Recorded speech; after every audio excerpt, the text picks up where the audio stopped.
Hey guys, this is Budget Tech Dad, and welcome to another video on Chia Plotting. Today we're going to be going over how to plot Chia with PowerShell. I'm doing this video because I feel that some people are intimidated by PowerShell and they feel that it's like programming, but it's really not, and it's quite simple.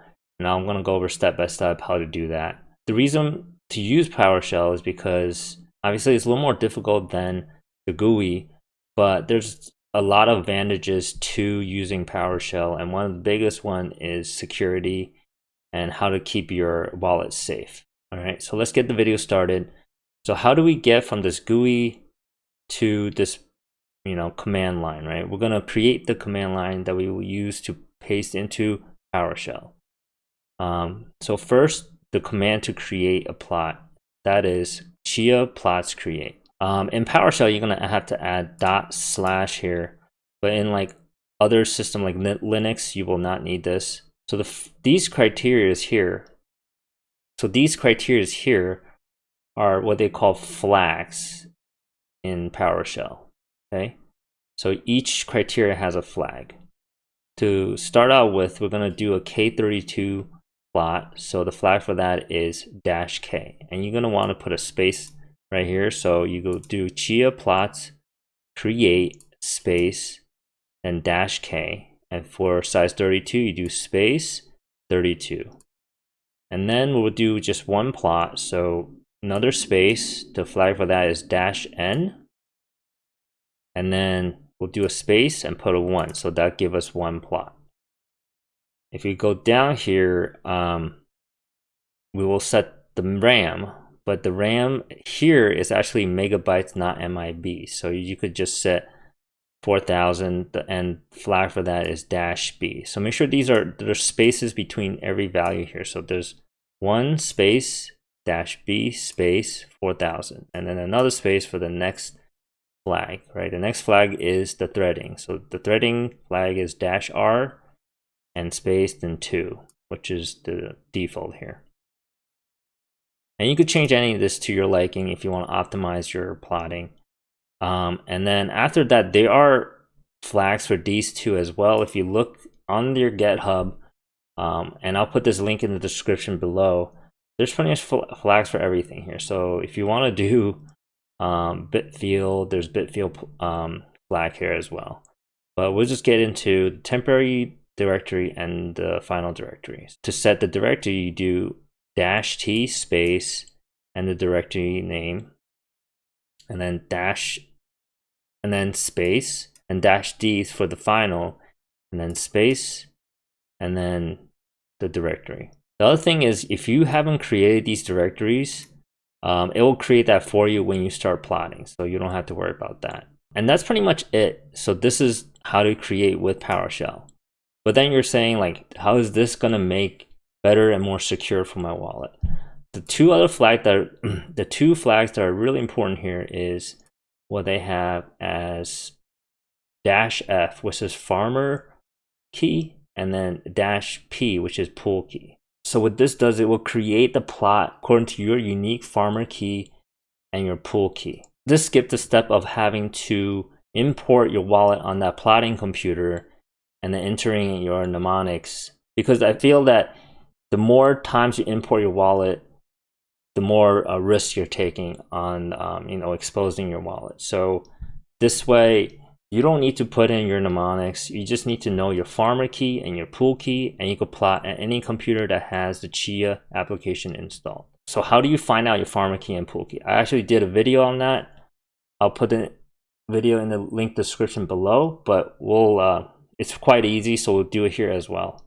All right, so I'm going to take a clip from my video that shows you how to open up PowerShell. All right, before you do that, just make sure you go to View, and then you have this hidden items thing checked. All right, here's a video how to open up PowerShell. C drive, users, PC, app data, local, Chia blockchain, app version, resources, app as are unpacked, daemon, hold shift, and then right click the white space here, and then open PowerShell window here.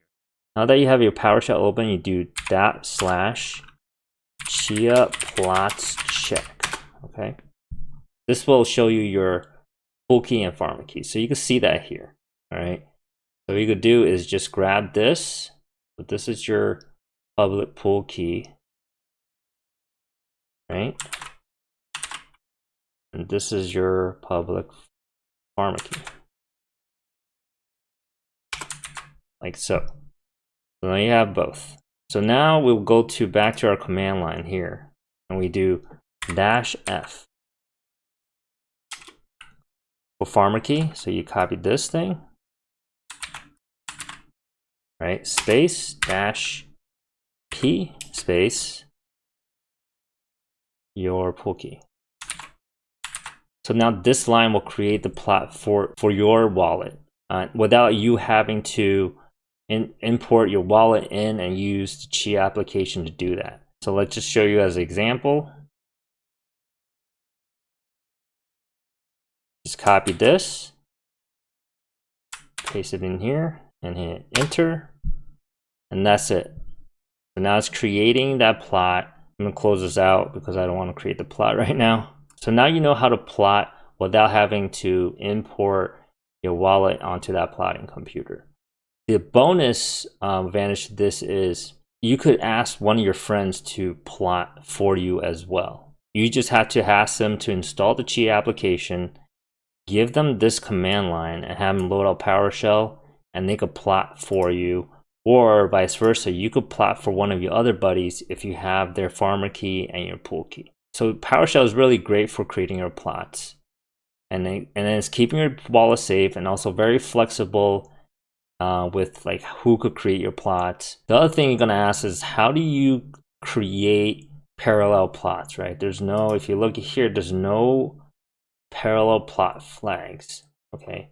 So to do that is you open up another PowerShell, because if you're doing parallel plots in the GUI and open up your task manager, you notice there's just multiple versions of the Chia app running. So the same thing here is that you're just running another Chia app, right?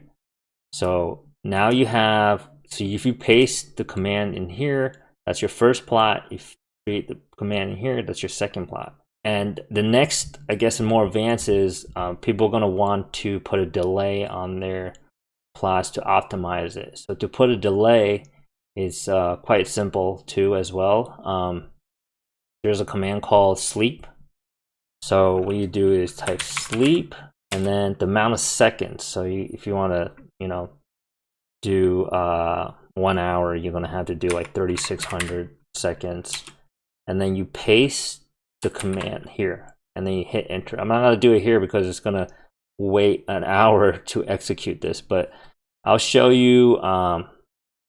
Let me show you in here. Let's do a plot check as an example. So you do // Chia plots check. So that's like instantly it will come up, right? But if I do sleep, like 5, you got to make sure you put a semicolon and then space, and then your command // Chia plots check, and hit enter. So now it waits 5 seconds. You could count if you want to, but we'll wait 5 seconds and that'll come up. So that's how you parallel plot, and that's how you put a delay on it. I hope this video encourages you guys to use PowerShell to plot. And happy plotting, happy farming, and I'll see you next time. Thank you guys for watching.